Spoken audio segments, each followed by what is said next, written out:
Sengibingelele ngoMango Thobane. Isangoma esibhulwa ngonyezi ezinye sibhulwa ngamathambo. Umphathi wekhubalo usandla sensimbi usigwebo sentambo. Wenhliziyo ebomvu zamadoda. Uyena-ke lo khulumayo. Cela ukuthi ni-subscribe bakwethu maqeda ukubuka le movie. Ngiyacela ukuthi ni-share nabanye beyithole. Ngizokhuluma nganandi ibhodlela. Njengoba ulibona nje lokho omhlophe akulona usawoti. Njengoba nje ulibona nje ibhodlela leli. Ngizolichaza ukuthi ngelani lenzani. Lekusiza ngani wena. Akusiso-ke isithwalo lesi. Futhi akusona isilwane. Mangithi isilwane akusuti kolosho. Ibhodlela nje lezimanga ehlangana nedlozi lakho. Leli bhodlela leli. Hlangana kanjani-ke nedlozi lakho? Ngizokuchaza konke lokho. Nanti. Funa kusondezele ulibuke kahle yalibo.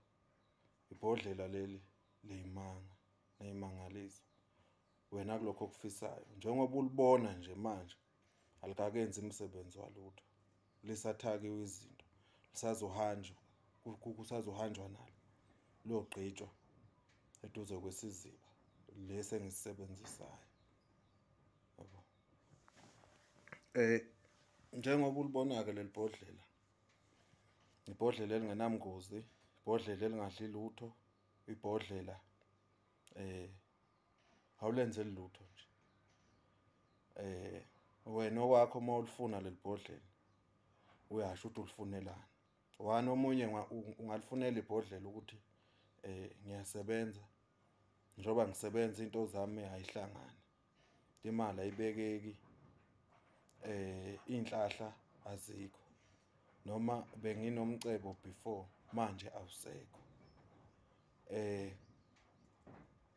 Kuningi ongakusho ethi omunye mina nginemfuyo ngifuna yande, ngifuna igadeke, ngifuna ingatshontsheki. Yabo. Kuningi ongakucela usho kodwa uma ungifonela usho. Uyafona usho ukuthi uyalidinga. Mase ufaka uhalf wemali engizokutshela yona. Before ngikuhambisele lapha engilihambisa khona. Mase-ke sengiyokucelela lokho okushilo. Mase uyeza-ke ngosuku engizokutshela ngalo ukuthi ozolilanda. Suyeza-ke uzolilanda. Uma ulithatha sengilenzile kuzofanele ngikugeze, ngikususa amathunzi, ngikuhlambulule. Nawe uhlambuluke makhona izinto wake wazenza. Make wakhipha isisu usho. Make wabulala umuntu usho. Usho ukuthi cha lokhu ngakwenza, lokhu ngakwenza, lokhu ngakwenza. Izinto ezingadingeki edlozini ngoba leli lisuke selihlangane nedlozi lakho. Uyasho nje konke uhlambuluke ngoba uma ungahlambulukanga kahle, ungakhulumanga lutho, uthi awenzanga lutho. Uzolithatha lingabe lisasebenza. Yabo. Ngoba kuyenzeka ukuthi omunye engitshele ethi mkhulu ngiyalicela ibhodlela. Elifake lo wafu ngihambe ngithi ngiyomenzela.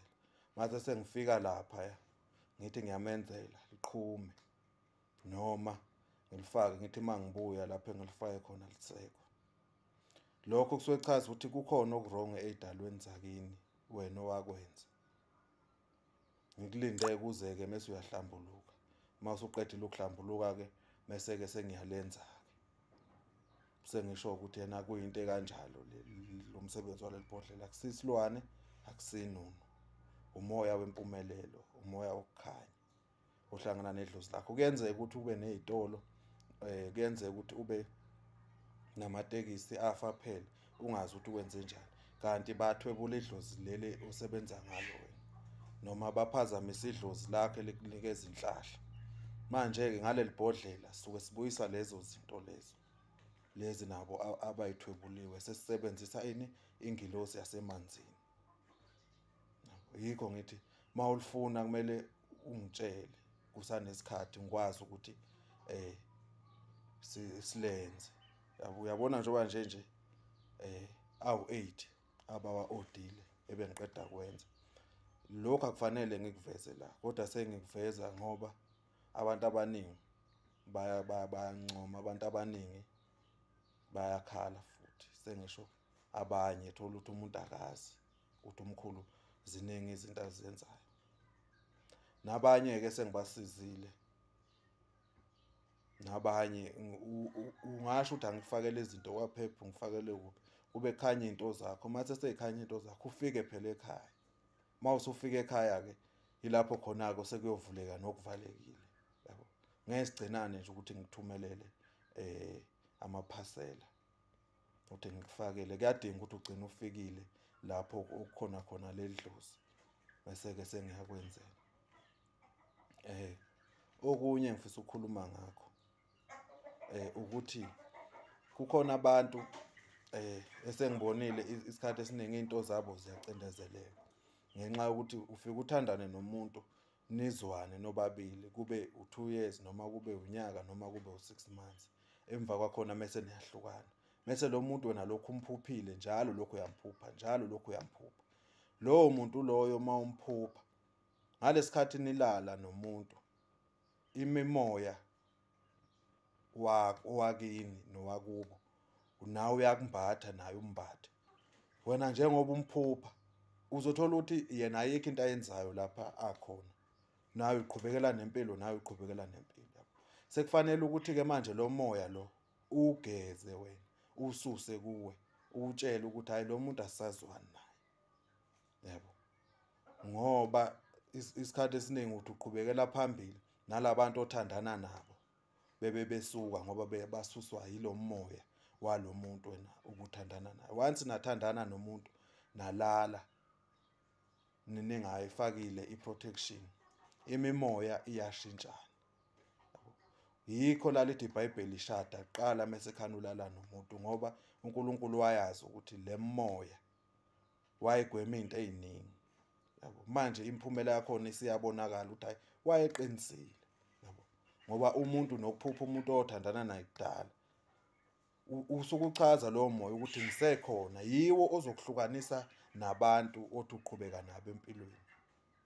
Yikho kufanele ukuthi wena uthathe isinqumo sokususa lowo moya, ugeze lowo moya, yabo. Okunye uzothola ukuthi ninengane, mani nengane akulula ukuthi ususe lowo moya kuwe, ngoba uma ususa kuzo-affecteka ingane. Ikhona indlela okwenzeka ngayo, yabo. Ungathola ukuthi wena uzomdelete, uthi uma udelete udelete-ke nasenganeni, sekuvaleka le dlozi, thola ukuthi enganeni lize nenhlahla la.